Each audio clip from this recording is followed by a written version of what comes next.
Hey guys, Bill here. Alright, so I woke up to this really unbelievable news about SNK adaptations.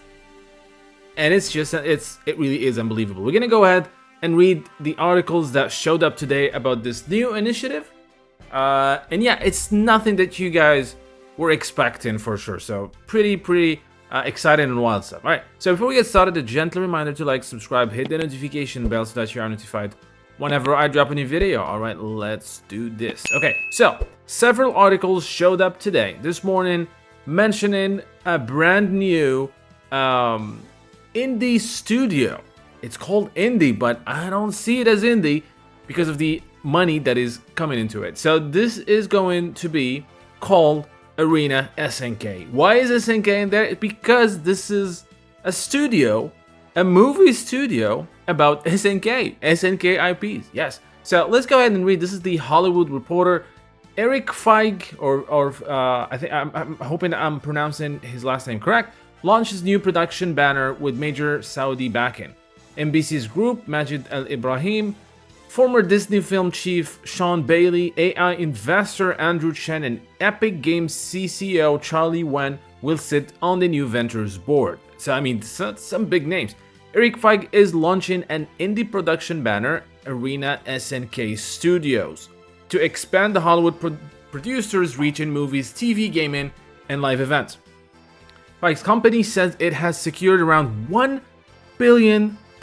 Yes, $1 billion going for adapting SNK IPs and other projects around SNK. This is crazy. As someone who grew up loving SNK, this is something that was never in any of my bingo cards, and I don't even play bingo. So it is unbelievable. $1 billion in financing backing for the new venture, which is led by backers in Saudi Arabia. That's part of a step investment deal with a major tranche received up front, followed by the remaining funds coming as milestones are hit. The financial stakes coming from NBC Group, the Saudi-owned Middle East broadcasting giant and the largest media operation in the region, and SNK, the Japanese video game company now owned by MIS Group, a foundation led by Saudi leader Mohammed bin Salman. The major Saudi stake in Arena SNK follows Saudi Arabia and its sovereign wealth fund quietly building multi-billion-dollar foothold in Hollywood and American sports, etc. Besides developing and producing blockbuster films and event TV series across live action and animation, Arena SNK will also produce experiential events internationally. I'm not sure what that means. The venture will have on its board of directors as chair Majid Al Ibrahim, who also sits on the NBC Group board, former Disney film chief Sean Bailey, Anderson Horowitz, general partner and AI investor Andrew Chen, and Epic Games CCO Charlie Wan. Arena SNK aims to partner with major global studios and streaming platforms for distribution of its content.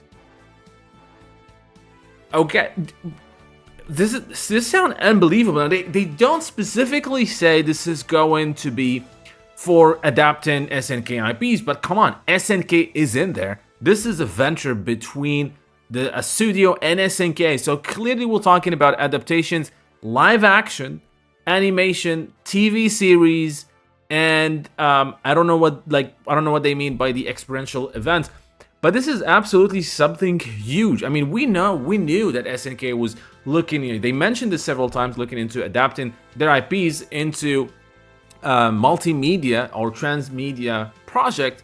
But to see something like this is really unheard of, and I'm really excited to see what they're gonna be working on.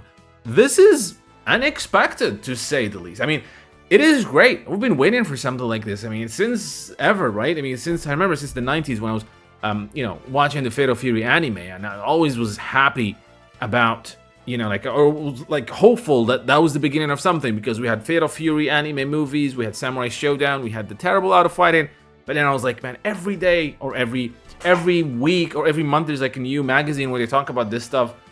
I flip quickly around to anime side. Usually those were like French magazines, and at the end of the gaming magazine there's a part where they talk about anime, and whenever there's an anime adaptation, it's in there. So I'm like always flipping, hoping to see the King of Fighters, hoping to see another SNK animation, but it didn't happen, or well, happened sometimes later, but not to the extent that I wanted it to be. So to see something like this, to see $1 billion going into producing and adapting SNK IPs is absolutely fantastic for us SNK fans. I just hope that these projects are going to resonate, that these projects are going to respect the source material and not retell it as is. Obviously, you have to add to it, but like I'm hoping it's going to be something that us fans are going to be, to relate to feel very happy watching it. So really looking forward to understanding more and knowing more about this, and see who's going to be in the creative side, who's going to be writing the stories, who's going to be adapting this very iconic IPs. Again, the SNK games have done something in the 90s. Some of you maybe are too young to know this, but having multiple IPs, different gaming IPs, Fatal Fury, Auto Fighting, and then you had them all combined into one universe, one gaming franchise, which is the King of Fighters. Even though if in the games, they're in different realities or different universes, I think that was a bit of a mistake back in the day. It would have made more sense that they are in the same universe. But they did something that nobody has done before, right? And this was before the MCU, before the Marvel Cinematic Universe, before the DC movies. And to see that something like that really made us fans back in the day relate and love these characters even more. You see this character here, then you see them cameo, have a playable part in another game. It was amazing, but unfortunately, it was never capitalized on when it comes to other media. Even when we had the Fatal Fury anime, we never had Ryo in them, or Robert, or we never had the King of Fighters anime. I'm not counting the King of Fighters Destiny that we had a few years ago, but we never had that level of things building toward each other. And I think this was a missed opportunity back in the day. But to see there's $1 billion being going into a movie studio specifically to adapt these projects into different medium, I think it's great. I think this is exactly what we've been waiting for a very long time, and I'm super excited to know more about this, and to see again who's going to be involved when it comes to the stories, when it comes to the lore, when it comes to all the amazing things that we love about SNK. For people playing the games now, playing the games from the 90s, yeah, they might look at the stories, they're they're pretty simplistic. But back in the 90s, that was amazing. That was unheard of. SNK was the first company that took stories very seriously, specifically if we're talking about fighting games. So I think it's fantastic. I can't wait to learn more. I can't wait to see what the projects are going to be working on. Really, really excited. So what do you guys think? Let me know in the comment section. Were you as surprised as I am this morning when I saw all these news popping up and all these articles? So yes, very, very excited. Hoping the best for the people involved here, and let's see what they're gonna be cooking. All right, don't forget to like and subscribe. Let me know what you guys think, and I'll see you guys next time.